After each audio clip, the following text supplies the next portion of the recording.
Ooh, okay. Welcome to a new episode of Nate's MMA Corner. I am Nate, and if you watch my show, you're in my corner.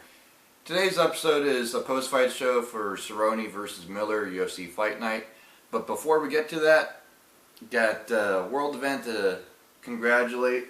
Yeah, Germany won the World Cup for the 4th time. Yeah. My favorite national soccer team, them in USA, of course. And, yeah, made in America with German parts. I'm part German, so, yeah, proud of Germany for winning that. Okay, so let's get to the main card of Cerrone versus Miller, UFC Fight Night. And, yeah, this fight card was pretty amazing. Had finishes left and right. Yeah, so let's get started with the main event, which is lightweight bout with Donald Cerrone and Jim Miller, the main event. And yeah, Donald Cerrone won. It was a second round KO, head kick and punches, and yeah, it was a great fight.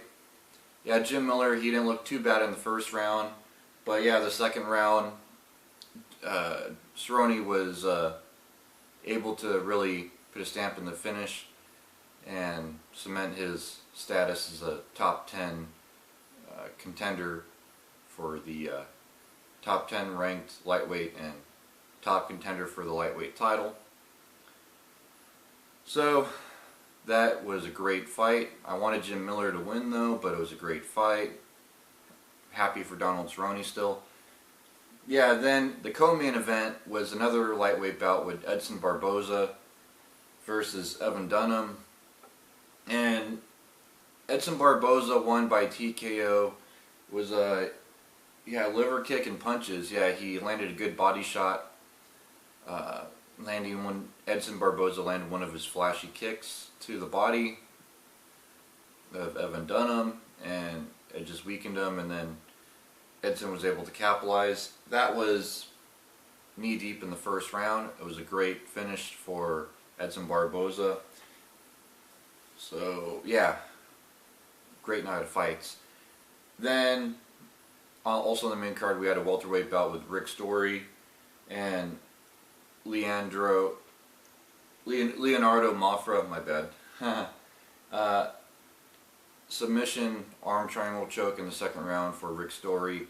Yeah, Rick Story looked great in the first round, and he was able to get Mafra down in the second round and really work his ground game, and eventually along that cage get that triangle. And it was great win for Rick Story. I feel like Rick Story's had some bad luck as of late, but it's great to see him back on the winning track. Then also in the lightweight division, we had Joe Proctor versus Justin Salas. Yeah, there's a lot of lightweight fights on this card. And Joe Proctor, he got a big hematoma on his head midway into this match. And then second round, he won by TKO punches against Justin Salas. Yeah, Justin Salas, he's been hit and miss in the UFC. Joe Proctor, he's come off long layoffs, and I remember him from season 15 Ultimate Fighter. He's known for being a submission guy, training with Joe Lauzon, but to see him win by knockout was pretty impressive. Not that Joe Proctor couldn't knock people out. Yeah, Joe Proctor did a great job. I believe it was a left hand, left hook that landed.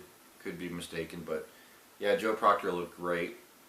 Then in the flyweight division, yeah, Joe Proctor was round 2, TKO punches. Then in the flyweight division, we had John Lineker versus Aptekin Osilik. Did I say that right? Yeah, I think I did. Yeah, the Turkish delight, Osilik. And John Lineker won by TKO punches in round 3. But yeah, this was fight of the night. It was fight of the night, and Lineker put on a good boxing clinic. And this fight went on back and forth for a while, and it was third round finish for John Lineker, TKO punches. I had John Lineker winning this one pretty easily, but Osilic put up a fight for sure. Gotta give him props for that. But John Lineker, I think he's a guy that could be fighting for the belt any day now.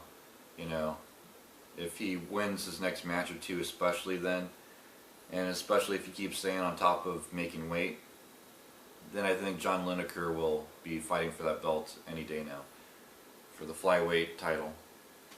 Yeah, then to kick off the main card, we had a featherweight bout with Lucas Martins and Alex White.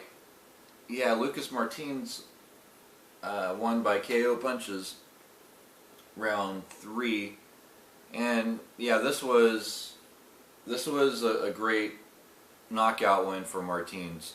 Yeah, this fight was just a brawl, and it was going back and forth for a little bit.